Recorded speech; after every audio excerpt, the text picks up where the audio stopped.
the rest. Okay, so let's break for maybe about 7 minutes. 7 minutes, okay? And those who need the handouts from last. So before we move on, I think you recall what we mentioned last week. Okay, just a very quick look at CCA, right? If there is higher G, you know that injections are now higher than withdrawals, right? So you end up with this equilibrium. Yes? So what happens when there's higher G? This happens. Okay, just a quick recap. Can you see that blue arrow? You took this down last week already, alright? But I just want to tell you, when there's higher G, the next thing that happens is firms need to produce more. Because they have a higher order list, right? They look at the order list, wow, so long. Okay? So when firms produce more, what happens is they will hire more factor services. They need more land, they need more cell, basically capital, enterprise, land, labor. They can only go to the households. In return, they pay households higher income. Yes? So when that happens, household income rises. Okay? Can? So imagine this is a blender. You put in some fruits, right? But this blender has 4 tubes, 4 outlets. Alright? So the moment you pump things into the households, 4 things will take shape. Consumption, savings, taxes, and imports. That's why last week I said look at the 4 arrows pointing out from the households. Alright, so when the household income goes up, CSTM increases. Yes? How much do they increase?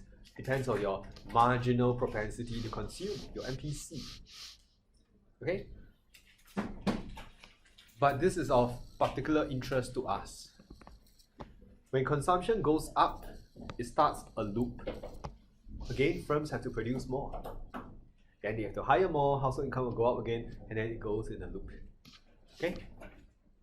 What about this? This is also of interest because it tells you that withdrawals will increase progressively. Every round you will see withdrawals go up, up, up, up, up, up until they are equal. Make sense? That is how equilibrium is restored. Of course, I showed the numbers, I showed the assumptions, but today we're not going to run through that. Okay? What is the other case, right? I told you to try out at home, but I think we should run through this. Okay? Suppose I decide to save more. So if the trigger now is not a change in G, but a change in S. If I save more, same situation. Because withdrawals include savings. So if you save more, salah. Okay, wrong. This one, okay? The withdrawals are now higher than injections. Okay? Can? And what happens if withdrawals are higher than injections? You have to kickstart the multiplier process, right? How do you kickstart the reverse multiplier process? It all starts with firms having to produce more or less, right? So when you save more, saving more entails consuming less. We assume ceteris paribus, right? You suddenly decide, oh, the culture of thrift, I have not been following in my culture, right? I should start saving more. Right? When you save more means you consume less. Then what happens? Firms produce less. They hire fewer factor services. Household income falls. Therefore, CSTM falls. Okay? And this is of particular interest to us again because it triggers a vicious cycle.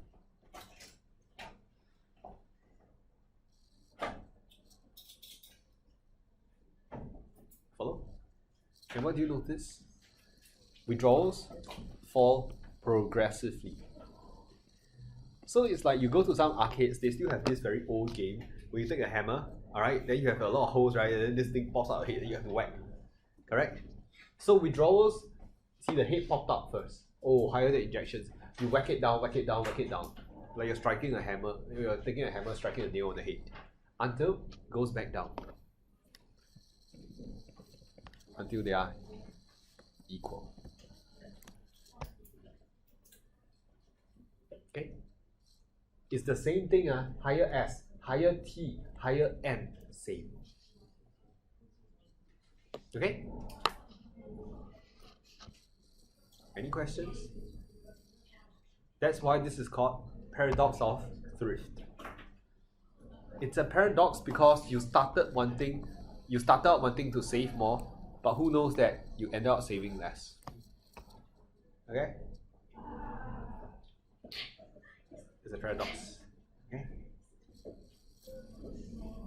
I think I can just tell you very, very quickly that if you decide to tax the people less, okay? If you tax the people less, injections will be higher than withdrawals.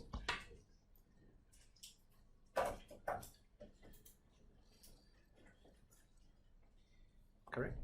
Again, these equilibrium results.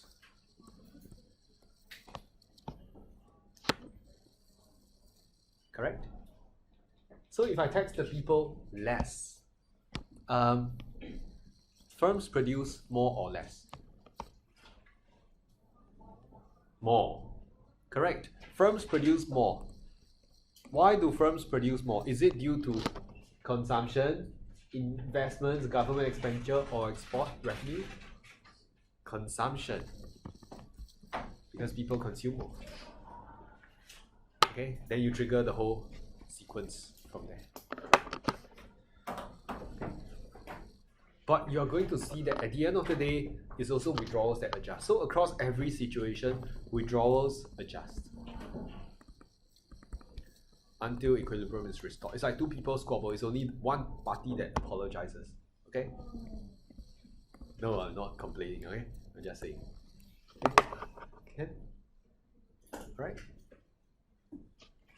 It's always withdrawals that adjust. Okay?